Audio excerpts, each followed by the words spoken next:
నీకోసమే నేను కొత్తగా పెళ్ళైన భార్యాభర్తల కథ. మధు ఇంకా హరీష్ ఇద్దరు చాలా అన్యోన్యమైన దాంపత్యం. అందరూ చూసి చాలా బాగున్నారు, ఇద్దరు చాలా మంచిగా ఉంటారు అని అంటూ ఉంటారు. ఇద్దరు ఈడు జోడు కూడా చాలా బాగుంది అని అంటారు. అది చూసి వాళ్ళ అమ్మ నాన్న చాలా మురిసిపోతూ ఉంటారు. హరీష్ ఇంకా మధు ఒకరోజు ఇద్దరు కలిసి బయటికి వెళ్తారు. బండిపై నుంచి హరీష్ కింద పడిపోతాడు. తనకి స్ట్రోక్ వస్తుంది.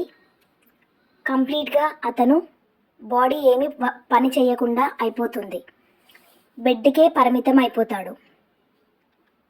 అప్పుడు మధు చాలా బాధపడుతుంది. అతని భార్య మధు ఉద్యోగం కూడా మానేసి పూర్తిగా అతనికే అన్నీ చేస్తూ ఇంట్లోనే ఉండిపోతుంది.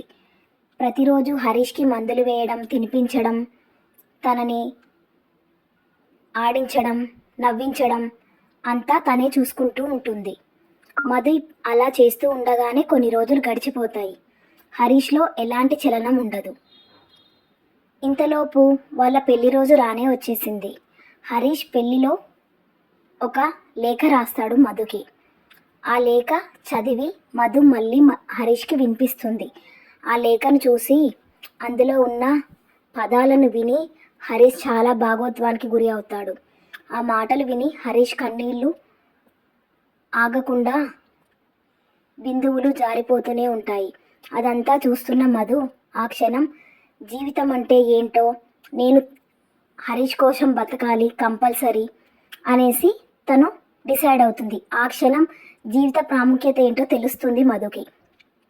ఇరుగు పొరుగు వాళ్ళంతా అందరూ మధు హరీష్ని వదిలేసి వెళ్ళిపో, పెళ్ళైన కొన్ని రోజులకే హరీష్ ఇలా అయిపోయాడు, నువ్వు ఎన్ని రోజులు ఇలాగే ఉన్నా తను ఇంకా బాగు కాడు అంటూ ఇరుగు పొరుగు వాళ్ళంతా అనసాగారు.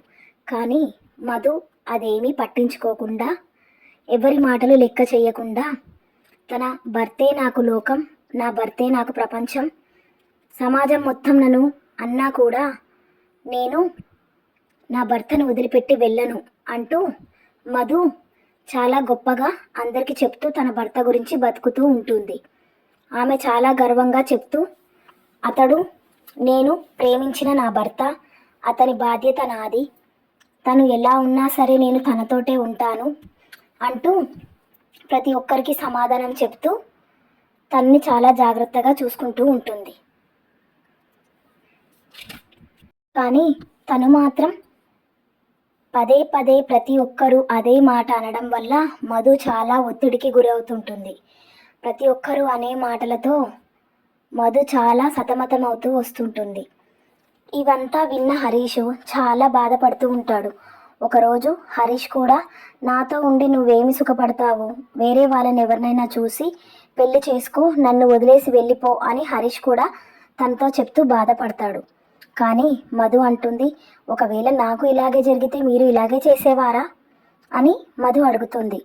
దానికి హరీష్ ఏమీ సమాధానం చెప్పకుండా ఏడుస్తూ ఉంటాడు. అప్పుడు హరీష్ కళ్ళలో వెలుగు లేకపోయినా మధు మాత్రం తన మీద ప్రేమ చూపిస్తూ తన కళ్ళల్లో వెలుగు నింపుకుంటుంది. మధు ప్రేమలో ఎప్పుడూ నిజాయితీగా ఉంటుంది. హరీష్ మాత్రం ఎప్పుడూ ఏదో కోల్పోయినట్టుగా బాధపడుతూ ఉంటాడు. నా భర్త ఇలా ఉన్నా, అలా ఉన్నా, ఎలా ఉన్నా ఎప్పటికైనా నేనే చూసుకుంటాను అని మధు చాలా గర్వంగా అందరితో చెప్తూ ఉంటుంది. ఇలా కొన్ని రోజులు గడుస్తూ వస్తుంటే హరీష్ కొంచెం కొంచెంగా మెల్లగా లేవడం అలాంటివి చేస్తూ ఉంటాడు. మధు చాలా కష్టపడి తనను ఎలాగైనా కోలుకోవాలి, నా భర్త బాగు కావాలి అని చాలా కష్టపడుతుంది. మెల్లమెల్లగా మధు లేచి తన భర్తను చూసుకోవడం, నడిపించడం లాంటివి చేస్తుంది. కొన్ని రోజులు గడిచిన తర్వాత హరీష్ కాస్త నడవడం మొదలు పెడతాడు. మధుకు హరీష్ని చూసి చాలా సంబరపడుతుంది. హరీష్ తన ప్రపంచంలా అయిపోయాడు కొన్ని రోజులకే మధుకి. అలా హరీష్ మధు జీవితం మళ్ళీ కొత్తగా మొదలయ్యింది.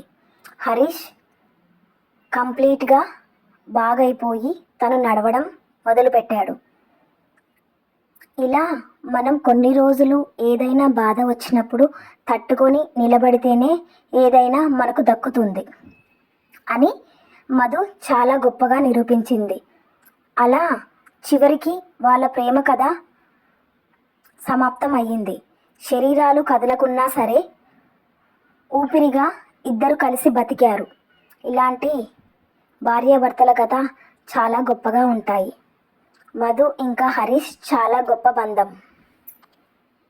మీకు ఈ కథ నచ్చినట్టయితే లైక్ చేయండి, షేర్ చేయండి, సబ్స్క్రైబ్ చేయండి. ఇలాంటి మోర్ అప్డేట్స్ కోసం మా ఛానల్ని వాచ్ చేయండి. Thank you for watching.